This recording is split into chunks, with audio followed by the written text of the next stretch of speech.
My brother called and said my mother was on her deathbed. So I flew back to New Jersey, and luckily it was, I think, a kind of a self-determined. She was very unhappy in life. She just turned 89, and she just shut down. So there was no medical reason other than I think I'm not happy Yeah. here. And I think my mom just said, if this is what it's going to be, I'm out of here. I have a chapter in the book called A Silent Scream. So I think it was a cry for help. She wanted her Okay. kids back, if not her kids, at least some love in the house. Welcome to the True Fiction Project, a podcast series that explores the origins of fiction. Every week, we begin with an interview, nonfiction, followed by a creative piece, fiction, inspired by something from the interview. The idea is to demonstrate, of course, that fiction is born out of our life experiences. Now, here's your host, storyteller, author, public speaker, health and wellness expert, Renita Hora. Welcome to the True Fiction Project. I am your host, Renita Hora, and you know how much I love comedy. If you've been listening to this podcast, if you've read any of my work, I thrive on, anything that tickles the funny bone. So today I have another such guest who I am thrilled to interview. He is Mark Steven Porro. He is a New Jersey native. In fact, exit 163. That is very specific. But he doesn't live in New Jersey these days, so we'll ask him about that. But most importantly, he is an award-winning writer, director, designer, and now an award-winning author. So lots of jokes, several screenplays, and an award-winning short film. But we're here to talk about his new book, A Cup of Tea on the Commode. This is Mark Steven Porro. Hi, Mark. Welcome to the True Fiction Project. Bonjour. That's the hint. Thanks very much. That is definitely a hint to take the exit, meaning not exit 163. Is that right? Yeah, so this is, wow, what exit would it be? Anyway, yeah, so I live in a little village called Pézenas in southwest France, and it's in the largest wine growing region in the world, which is lovely. I joke, I tell people if you throw a grape, you hit a wine domain. And the wine's excellent, and it's actually cheaper than water here, which is scary if you can't control yourself. Yeah. But they also say Molière was born in this town. He wasn't actually born. The writer, Jean-Baptiste, I think it's Paquin, was sponsored by Prince Conti to come down here, and he developed into Molière here. He wrote Tartuffe and The Misanthrope here, and I think a few other of his big plays, and became Molière. So they say he was born here. So what you're trying to tell us is you moved to this town because of Molière and not because of the wine, cheap wine. No, right? That's not true. The Molière is the icing on the cake, but the cake is wine, solid wine. Okay, Yeah, it's very cool. And my place is, they say it was built in 1540. There's a lot of stone, and the village is filled with cobblestone and a lot of architectural, political history, and theater history, of course. And artists of all kinds are here. It's just a very cool, creative place. And yeah, I can see some of that stone and the wine behind you, and it looks incredible. I'm extremely jealous. I would much rather be there, although San Francisco's pretty nice today. You have done so much, Mark. I mean, I don't even know where to begin to ask you how you began or what. I mean, you're a writer, you're a director, you've done some acting, you've been an entrepreneur. How did all of this come together, as part of your storytelling journey? Well, I grew up in a very creative household. My mother was very much into the arts. We all got into, she was a painter. And also I went to Catholic school, and I was painting oil paintings in kindergarten. They were horrible, but we were working with oil back then, and it was just lovely. And then my mother got us all into the ballet. So we all started performing in the ballet, and I grew up in a suburb of New York City. So we were involved with some really nice productions. Actually, my start was in Lincoln Center with the Royal Danish Ballet when I was around 7 years old. So it was a good start, and I got paid $5 a show, and that beat some of my years in Hollywood. It was a good start, but I retired at around 11 from the ballet. And then, it wasn't like shin splints or anything like that. I moved on to baseball, and then I quit baseball for girls, and then we know where that ends. Yeah. So, Ballet to baseball, decide that's baseball for girls. Okay. yeah. What took you to Hollywood when, considering your very early retirement Well, from I think ballet? that I still had the creative bug, and my family was all pretty creative, and both of my family parents were very funny people, and luckily they passed some of that on to us. And Mm-hmm. so I went to Ohio State and got a degree in industrial design, which is a nice mix of I loved math and science, but I also love the arts, and so this was a beautiful fusion of three of my loves, and so Mm-hmm. that fed my creative side, and then. I think it was, I had a receptionist at one design firm I worked for, and she was modeling. And then she said, "Oh, you should try modeling." And I was like, "All right, so maybe for some extra money." So I actually started doing that. And then I started getting cast in commercials. And then Hmm. I started thinking about, I liked performing as a kid, so maybe I should try this. So I had a connection out in Hollywood with an agent, and I also had a really good design portfolio. So I actually landed a design job. So I didn't start, being a waiter or anything like that. I had a good design job waiting for me, and I started studying acting. And yeah, LA was great. I moved out there in '84. And my goal was I wanted to be a good actor. I didn't want to be a flash in the pan. So I started studying from day one and continued studying almost the whole time I was there. And my goal was to get on a show like Hill Street Blues, because that was one of the top shows at the time. And less than 2 years later, I got on Hill Street Blues as an assistant DA. My goodness. My goodness. So you, assistant DA, so Just did you one work your way? episode. One Uh, episode. One episode, but it was a lovely introduction because you're working, with big time actors in a high quality show, and so that was a lovely start. And you get kind of spoiled. So after Mm-hmm. that, I didn't work for like 7 months, and that's Oh, the normal clearly. acting Okay. life. So. So what might we have seen you in? Well, the Hill Street Blues. In fact, my nephew I think about a year ago, he saw a rerun of this thing, which is like 35 years later. And he shot a picture of it and sent it to me over here in France, which was very funny. Um, What episode? We got to check this out. it's a horrible name. It was Case of Clap. And Case of Clap. not clap as in a disease, but a clap was the name of I think a guy that was on trial at the time. So I see.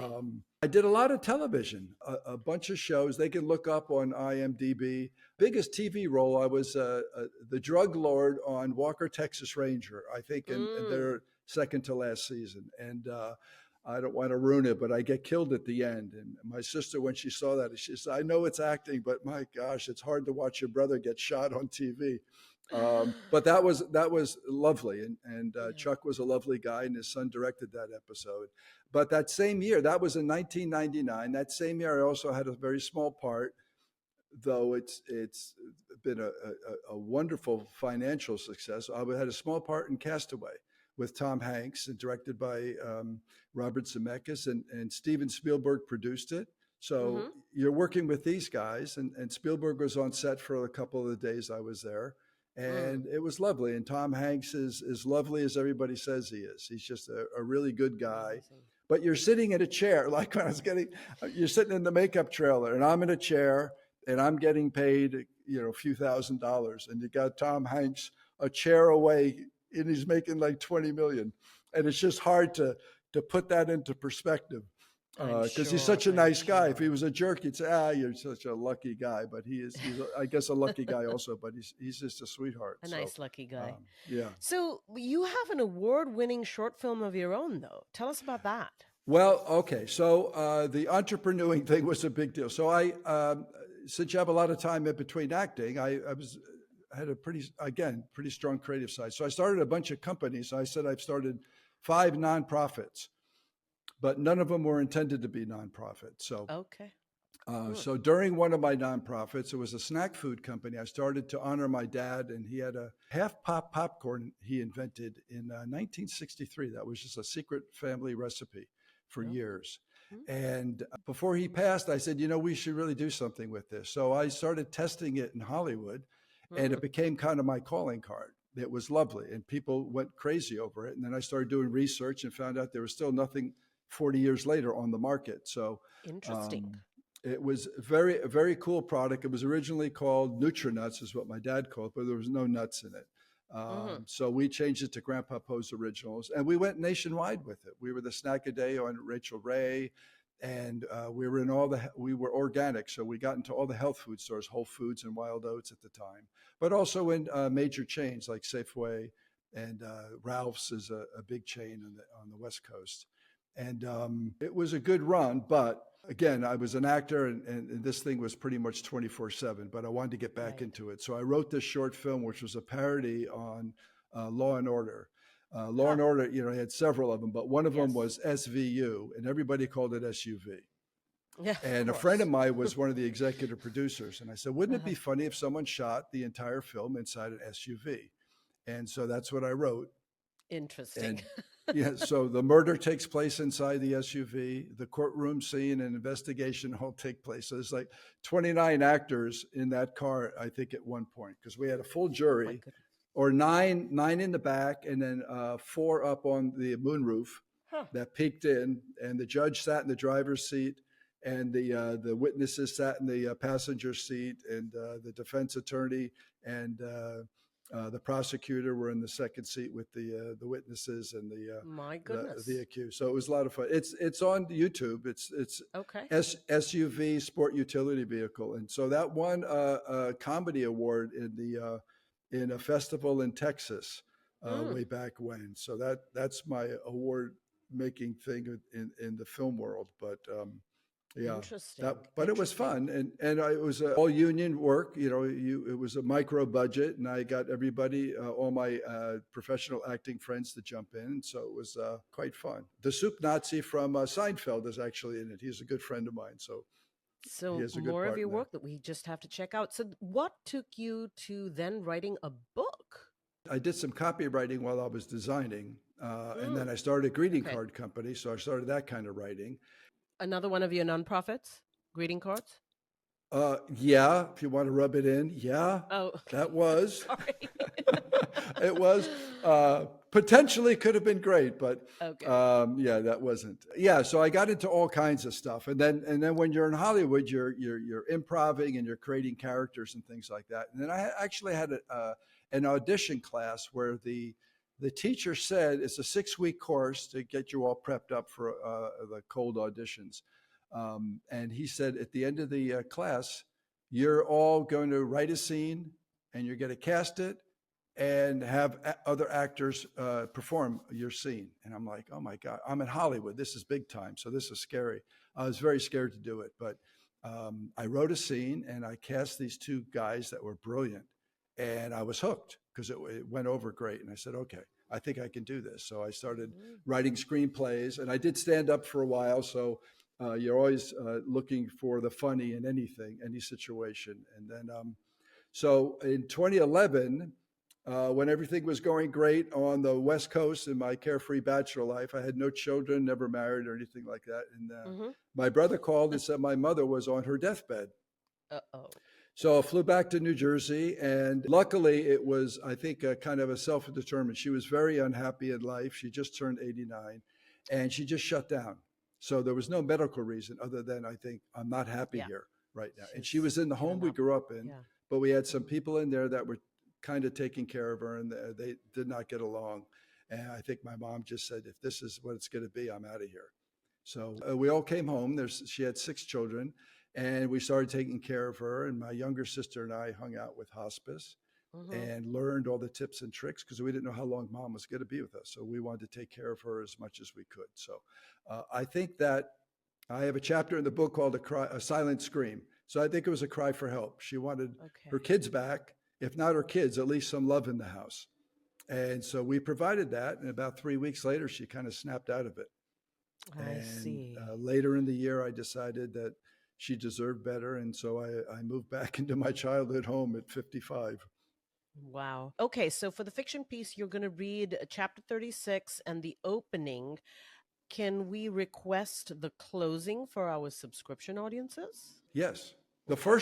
The first chapter actually is not fiction. This is Okay. an actual conversation. Okay. The fiction is the next piece. Okay. Super. And then the Super. last piece is also fiction. Okay, great. So we're going to get the nonfiction piece followed by the fictional opening chapter. That's going to be the next portion of this episode, and then for our subscription audience, you're going to do the closing. Okay, wonderful. So everybody, I hope you're listening, and you will subscribe if you haven't already to listen to that closing piece. But before we segue into the creative part, Mark, tell us where our audiences can find you, your work, your book, anything you'd like to share. Well, if they go, the title of the book is A Cup of Tea on the Commode. And if they Google that, we're everywhere. I'm a pretty aggressive marketer. So the website is a cup of tea on the commode.org. I have a YouTube channel, A Cup of Tea on the Commode. We're on TikTok, the Facebook. The official Facebook page has about 25,000 followers. How much they follow, I don't know. They like and they follow. And then as soon as the book actually came out, a lot of them disappeared. But there's a lot of people around the world that like the story of a son taking care of his mother, which is something that is a lovely thing for me to do. I mean, I got more out of it than I think my mom. I didn't think it was that big of a deal. It was just, I'm really glad to hear that. Yeah, it was the right thing to do. And I grew up in a very nurturing, loving family that we cared about others. And so this was not a big deal. Yeah. Well, I'm definitely going to make sure that my son listens to this because this is music to my ears. Yeah. It's a good, I think it's not a how-to book. I say it's a what I did book. Yeah. And if people get something benefit, they'll get a lot of laughs, they'll get a lot of tears, but they may get some tips that I think would benefit, especially a mother, but also any loved one. Yeah, well, I'm from Punjab, and I always say that the only asset, the true asset that we have that we can use is guilt. So I plan to lay it in. Good. Okay. Super. Yeah. Anyway, looking forward to it. This is Mark Steven Porro reading from A Cup of Tea on the Commode. And Mark, we are in your hands. And now to the premise of the True Fiction Project, which of course is to create fiction out of nonfiction. I don't know why, but I checked on Mom earlier than usual. Most mornings she'd be sound asleep. Occasionally she'd be up and calling for hot tea or cold juice. She had been a coffee drinker when she was younger, but lost her taste for it during the pregnancy with yours truly. Ever since hot tea, skim milk, no sugar became her beverage of choice. Feeling partially responsible for the hit taken by the coffee market, I French pressed my fair share of ground Arabica beans to make up for it. But on this particular morning, she surprised me. She was wide awake, unusually chipper, and not at all thirsty. Her hazel eyes twinkled as she gazed out the bedroom window. These days, any activity she saw out there provided more thrills than anything on television. Sometimes it was Dr. Irma, draped in her white lab coat, returning from a long night at Pine Psychiatric Hospital. Sometimes it was Betty, a retired nurse clad in one of her authentic Scottish Highland pure wool kilts, walking Scotty, her Welsh corgi, his belly hovering just above the sidewalk. Sometimes it was a brown cottontail rabbit hopping across the front lawn after gorging on Mom's daisies. But whatever she had seen that day was different. "What's out there, Mama?" "You don't see them?" She pointed to the window. I looked out and saw nothing but a crumbling sidewalk crying for rejuvenation. "See who?" "The children. Heavens to Betsy, look at them all walking by." She smiled and waved at them, and I checked again and still saw nothing. "With balloons. Oh, there's one with flowers. Lots of flowers have gone by, too." "You recognize anyone?" "I'm sure I do, some of them." "There's a yellow balloon." "Any relatives?" "Maybe." "Any inviting you to join them?" She answered only with a sly grin. "Mom? No." "Good. You don't see them?" "No, I'm sorry." She says, well, if you go out on the sidewalk, you will." "Well, maybe later." "Ready for breakfast?" "In a minute." "Okay. Call when you are." "There's a girl with daisies. I love daisies." "I know, Mama. Enjoy the parade."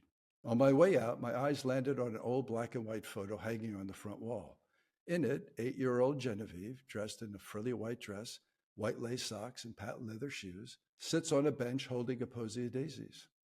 The thought of how perfect this little girl would fit right in with Mom's parade made me chuckle. Mom had many visions early in our journey. Some were light, some were dark, others were damn entertaining. But this parade of children was the first she described in such detail. And though she would see them walk down Emmett Place many times after, I was relieved that none of the children beckoned her to join them, at least not on that day.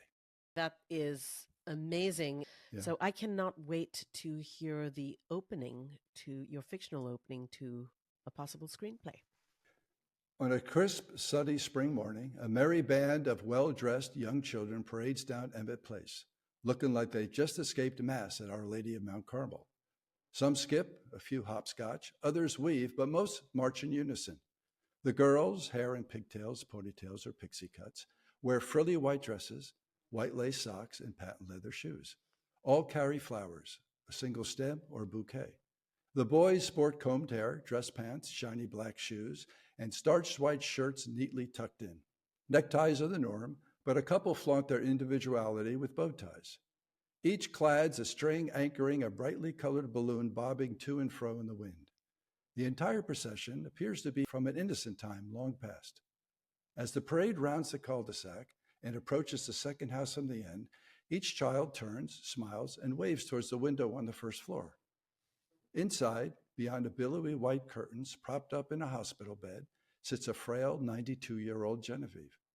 Her kind eyes dance with delight as she waves to the children. It's uncertain whether she knows any of them, but that doesn't matter. What does is the long absent and much-needed joy these children seem to bring her. The last girl, holding a single daisy, stops and beckons Genevieve to join the parade. Amused and tempted, Genevieve chuckles for a moment before a wave of sadness erases her smile. Her eyes drift to an old black and white photo hanging on the front wall. In it sits a girl with a soft brown bob that frames her cherubic face. She, too, wears a frilly white dress, white lace socks, patent leather shoes, and holds a posy of daisies.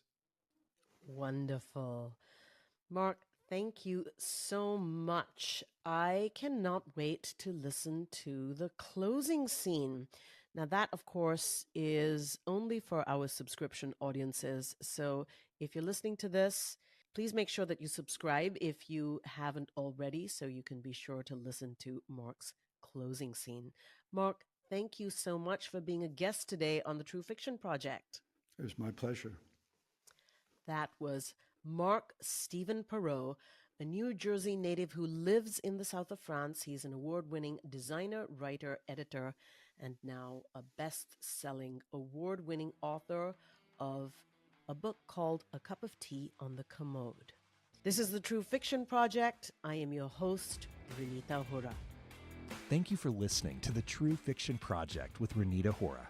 Be sure to subscribe to the newsletter to receive more inspiring stories showing how fiction is born from our everyday experiences. For more information, visit www.truefictionproject.com.